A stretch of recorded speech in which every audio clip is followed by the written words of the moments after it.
What is up, everybody? Solomon here with Genfinity down at Consensus, and huge shout out and excited to have Sam Harrison, who is the CEO of Findora. Findora actually sent us down here, so kudos to Findora. Very, very appreciative of the opportunity to come down here as well. Sam, would love to get your kind of a background, a little bit of your experience before Findora and then coming into the Findora ecosystem, and kind of what the ethos that you kind of try to drive home from the Findora ecosystem. The Findora ecosystem. Well, let me start by just saying, you better make sure that you have great coverage, because after all, we did come bring them down here. So this is, I guess, a paid spot. No, it's not. But no, we're big fans of the work that Ryan is doing, and so it's very exciting to be able to join him here and help facilitate some of his work. But so a little bit of background about me. So I went to undergraduate at the University of Utah. We're going way back now. Sure. There's a reason why I'm going way back. There I studied philosophy, and I focused in on ethical systems. And ethical systems really are about how people make the right choices from a moralistic point of view. After that, I went to law school and realized that no one really makes ethical choices. But in law school, I studied corporate governance and intellectual property protection. Okay. And that gives me an opening to talk about NFTs, to be honest, because that is intellectual property. But then after law school, I got into business school, and I graduated with my law degree, and then I got my business degree in finance. So now I have philosophy and ethics, I have corporate governance, I have NFTs, and I have finance. It's like custom built for crypto. You know what the problem is, though? Nowhere there did you see any coding skills, so I can't code anything worth a damn. So I've always had to stay more on the business, marketing, sales side of what we do. As I was coming up in my career, I worked for a great man named Phil Dunkelberger at a company called Knock Knock Labs. Phil Dunkelberger, before he started Knock Knock, was the CEO of PGP. And some of us know PGP because that is where Hal Finney worked. Now, we don't know who Satoshi is, but one of the leading contenders for the guy who invented Bitcoin is this guy named Hal Finney. Because about the same time that Satoshi stopped writing, Hal Finney got really sick with ALS and ended up passing away. But he had all of the skills for being able to create and run Bitcoin. Now, the reason why I say that is Knock Knock Labs' technology was based in private and public key pairs. And so I got very involved in authentication and what we could do with this technology. And then when I heard about like Ethereum and smart contracts, I was like, oh, we're gonna lose our business model. Like anyone who's trying to sell servers and anybody who is building all these various different things that a private and public key pair can overcome, they're toast. And so I got out of that traditional industry and got my first job at Tezos. Oh wow. Yeah. So I worked at Tezos. I was there in Paris when the Tezos went mainnet. And that was crazy. We were working 20 hours a day. And even as a non-coder, I was still working 20 hours a day. And so I worked at Tezos for just over a year. And then I joined a company called Thundercore. And this is one of the things that happened at Thundercore, which reflects a later question you had. My experience at Thundercore, I was a little bit surprised by a certain lack of moral fiber. Like I really felt like instead of trying to prevent rug pulls, instead of trying to prevent scams, there was this sense that that's what they wanted to encourage, because it encouraged transactions, it encouraged... And I didn't like that. Yeah. So I actually left the industry. Like I'm out of crypto. I've had too many bad experiences. I'm going to go back to the traditional world. And I was back in the traditional world during the pandemic for a bit until a good friend of mine called me up and said, I need you at Harmony. So I joined Harmony. Now Harmony was amazing. We had amazing team. We did a huge, just great work at Harmony. Going from like 2 cents up to 37 cents. And we had a phenomenal time. There's a couple of strategic missteps from the leadership, but at the end of the day, it was really great. Yeah. But some of those strategic missteps and the way that those decisions were reached was what made me vulnerable to a job offer from Pandora. Okay. Now, Findora, I joined in November of last year. Yep. And I actually joined as VP of Growth. VP of Growth is very important to a whole business. But then tail end of December, our CEO, Warren, at the time, announced that he wanted to resign. So I was like, okay, great. That's fine. They'll find somebody and we'll just keep moving. Sure. Then I got a call to fly down to LA, and I spent an entire day or 2 days interviewing and talking with all of our various board members, and the powers that be. And sure enough, at the end of that, they offered me the job. I was like, wait, what? So, because I'm fairly young, I'm 42. Sure, yeah. I understand crypto super well, but I'll be honest, one of my philosophies, and this has always been true, is that if I walk in and I feel like I'm the smartest person in the room, I'm in the wrong room. Yeah. And that's what I view my work at Findora. I'm definitely not the smartest person in the room there, which is great. But what I am there is I help kind of keep all the trains running on time. Yep. And it's my job to help my employees do their work, right? Yep. And so that's part of my philosophy as far as management goes. Findora itself is super interesting because of its privacy components. And that's what I absolutely love. Like the ability to put privacy, it's not controlled by us, by Findora, but it's controlled by the individuals who are using the chain. Okay. It's in your hands that you can decide when you want to have something be private and when you don't. Great. And that piece of technology and that attribute is really what brought me into Findora. Yeah. Now, I've been talking for about an hour. So I'm going to pause, Ryan, and I'm going to drink some water, and I'm going to let you jump in and tell me what else I need to talk about. Sure. I mean, you talk about, VP of strategic growth kind of coming into the Findora ecosystem, and you guys had a pretty major announcement coming out at Consensus, which leads me to believe that obviously whenever you were in the role of strategic growth, and I'm sure as CEO, you're in the role of everything at this point in time, you were definitely successful to make kind of the contacts into that announcement that you guys made this week. Would you like to talk a little bit about the big announcement you guys made? Sure. Are you hungry at all? Because I could go for some lunch in case you want to eat some sushi. So the announcement is that SushiSwap is coming to Findora. SushiSwap V3 is going to deploy a DEX on Findora to help do some concentrated liquidity and allow, of course, for swaps, which is excellent. We do have several DEXs on Findora already, but Sushi is it's a major player. Yeah, it's huge. And that's really, really good to do that. Now, I will be completely honest. Again, you cannot rely completely on me to make sure all of this stuff works. So Sushi was not my win. You have to point to my team and say, the business development team, those people are the ones who brought in Sushi. And so I have to give total credit to them. So they're coming on board, and we're very, very excited to have them. Additional liquidity, obviously bringing more users on. Yep. Reading through the release, it seems like there may be other products coming down the pike that tie in with SushiSwap and other aspects.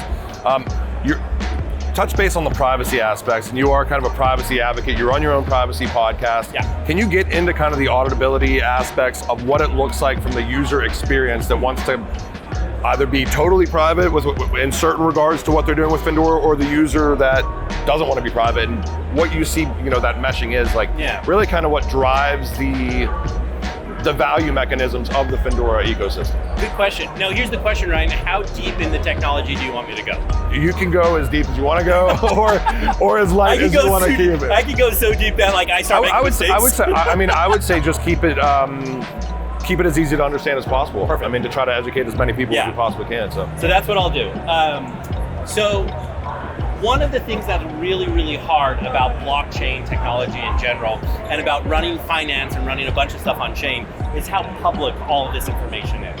It's not that it's wrong for have information to be public, not in the least. Yeah. But the thing is everybody wants to make certain moves and time those moves in a specific way.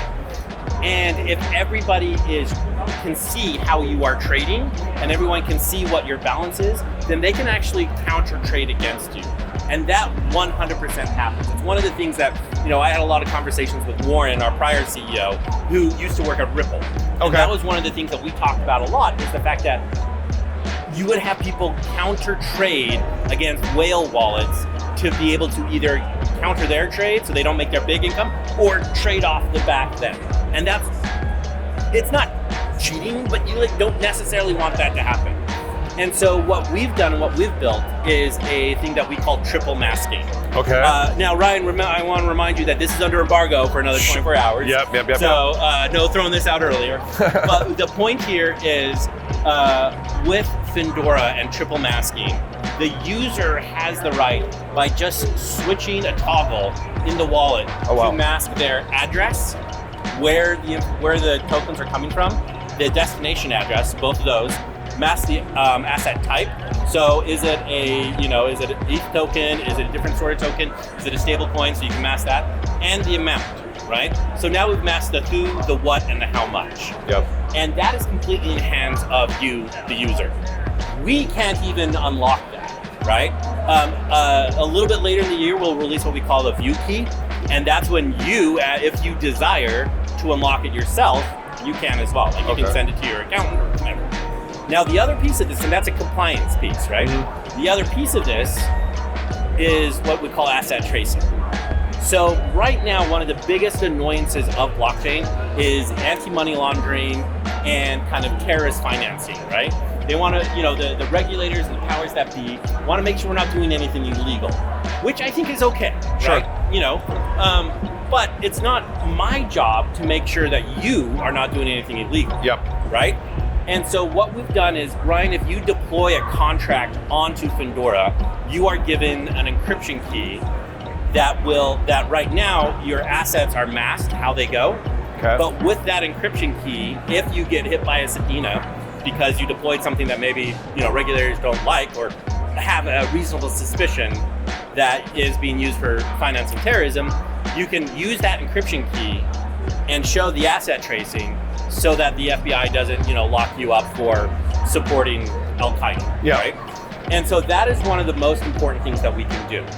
And again, it's not in our hands, so we can't reveal your information. Yeah. But as a user, you can keep your information as private as you want, and you have the choice to make it as public as you want. That's great. I mean, I think it puts the power in the hands of the user, adding a level of programmability to privacy and trust, and I think it's fantastic. I mean, if you had to kind of give an overview of, what were some of the biggest milestones that the Findora ecosystem had in 2022, along with the triple masking and everything else as far as the privacy and the programmability and the user experience for whether they want to be private or public.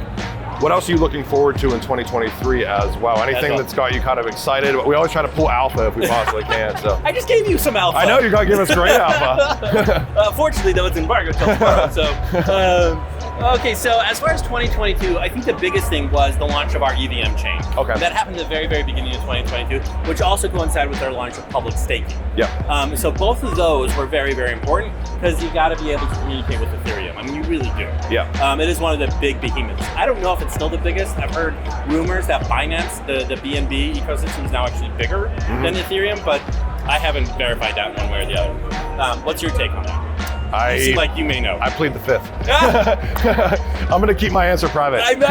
Fair enough. I'm not going to force you to tell me, but so we launched our EVM stuff, and that was good. And we had originally in 2022, we had a atomic swap bridge called Prism that you could take the FRC20 token, which is our standard token design, and you can make it private, and then you can make it public again, right? Oh, wow. Because it would transfer from the EVM chain through the Prism transfer bridge to the UTXO chain, and then back up. That was when we start getting the technical details, let me know if you need Yep.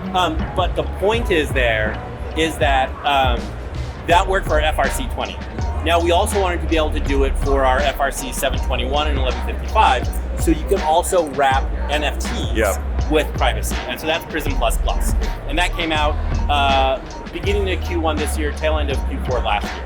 So those are two big things that happened in 2020. Yeah. Obviously, of course, we have wallets, we have exchange listings and things like that are always good as well.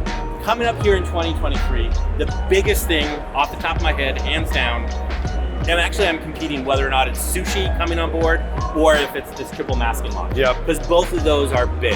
Sushi is going to move a lot of the DeFi degens. Like they'll be like, early alpha, let's get in. That's awesome, and I want to see that. But the long tail of the triple masking, I think, is going to be even bigger. Because this is technology that is, to me, the summation of everything that blockchain is supposed to be. So that's excellent. So we have that. And then, of course, later in the year, we'll have, the view key is coming out. We have more exchanges that we're getting listed on. Obviously, I can't talk about any of those. And more DEXs. We have a $100 million grant program that we're doing. But that grant program is pretty refined. In Q1, we reviewed about 80 different grant applications and approved 3. So, which is how it should be, honestly. Exactly how it should be. I mean, I spent time at Harmony during their grant program, and they were like, money is free for everyone. And that was our remit. That's what we were supposed to do. Yeah. But we don't want to do that sort of thing here at Findora. We want to be very precise, review things in detail, and say, okay, this is one that we desperately need. The team is perfect, the technology is correct, and they have the determination to make it work. They're not going to rug and run away because work got too hard. 100%. With the triple masking aspects, I mean, it's really interesting, which is under embargo, which will not be released for 24 hours. For 24 hours. Over 24 hours. It kind of leads me to, think about enterprises and traditional financial institutions that essentially will have that layer of privacy that they want, that they, definitively want, but it has the auditability aspects. It can go public as well, and that's massive. I mean, it could be absolutely massive for certain relationships. So, can you touch base on I don't want to don't get into maybe partnerships or whatever you haven't announced, but what that looks like from the enterprise standpoint and what that could represent down the line for you guys. So the first thing is we're fighting a little bit against the tide. Because when blockchain was first coming out, of course everyone was like, oh, the banks are going to love this, companies are going to love this, blah, blah, blah, and no one touched it. Because, they would play with it like Hyperledger or R3 or stuff like that, their own little consortium of blockchains, but it didn't really pop. And part of the reason was they didn't have privacy and they could not conform to regulatory compliance. And both of those things our solution gives. Yep. And so we've bandied around a couple ideas about how we want to market that. We talked about institutional ready Web3 technology. I thought that was a little bit of a mouthful. We want to simplify. But the takeaway is this is something finally that can feed in directly to their desire to keep some stuff private, reveal what they want to reveal, but keep some stuff private, and make sure that they're compliant with the powers that be on Capitol Hill. Yeah. And that's a huge difference. That's an enormous difference. Now, I can't give any more alpha than that, unfortunately. But just as you know, bringing in, a 2,000-pound gorilla like Sushi into a kind of a tiny Sushi, or Findora is not big. So the fact that they want to spend time with us means that our BD team knows what they're doing. Well, again, guys, thank you so much. We've had Sam Harrison, who is the CEO at Findora. Really looking forward to pushing this out. Great content. Congratulations on SushiSwap. Yeah. Congratulations on the yet to be announced triple masking aspects that are going to be going live soon. I think we've said that 4 or 5 times. The flips and the hoops that we go through. So, and really appreciate it. From the privacy aspects and being a privacy advocate, even running your own podcast. Fantastic to be able to get to meet you guys. Proof of Privacy is the name of the podcast. It's of course on Spotify and Apple Podcasts and anywhere you can find it. We have some great interviews. I'd love to get some more very intelligent interviews. Definitely. If you want to come on, and that'd be great. Yeah. It'd be a lot of fun. Thank you guys so much.